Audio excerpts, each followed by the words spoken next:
Hello and welcome back to the Old Soul Millennial channel. Now this video isn't really going to have much educational value, but a lot of people find these power washing videos very satisfying. So in today's video I'm going to power wash this back deck, and after that I purchased a professional squeegee kit.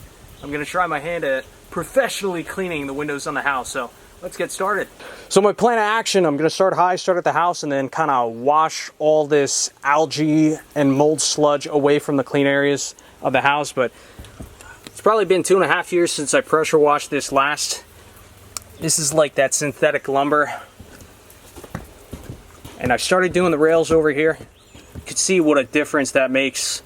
So this is going to be a very satisfying video. But one of the reasons why I was getting so much mold and algae here was from this oak tree. There were a lot of low-hanging branches, and I trimmed these up maybe a year and a half ago, something like that. So there's a lot more airflow in this area now. So hopefully this will last a little bit longer than last time. Here's the pressure washer. This is a Troy-built pressure washer, Briggs & Stratton motor, 3000 PSI. I don't have any cleaning chemicals in here. If anything, I'd really like to have some bleach, but money's tight right now, so we're just going to use some water. Now, there's just an on switch with this unit, no choke. It's already warmed up, so it should fire right up.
Alright, and here's the finished product.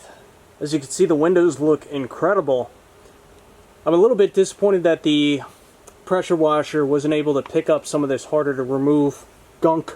Not 100% sure what it is. It might be mold that's kind of deep down in the pores of the synthetic lumber. That's where I think bleach would really help out to remove some of that stuff, or at the very least some simple green. But hopefully when I get some more money in the bank, then maybe I'll mess around with this again. But a lot better than what it was.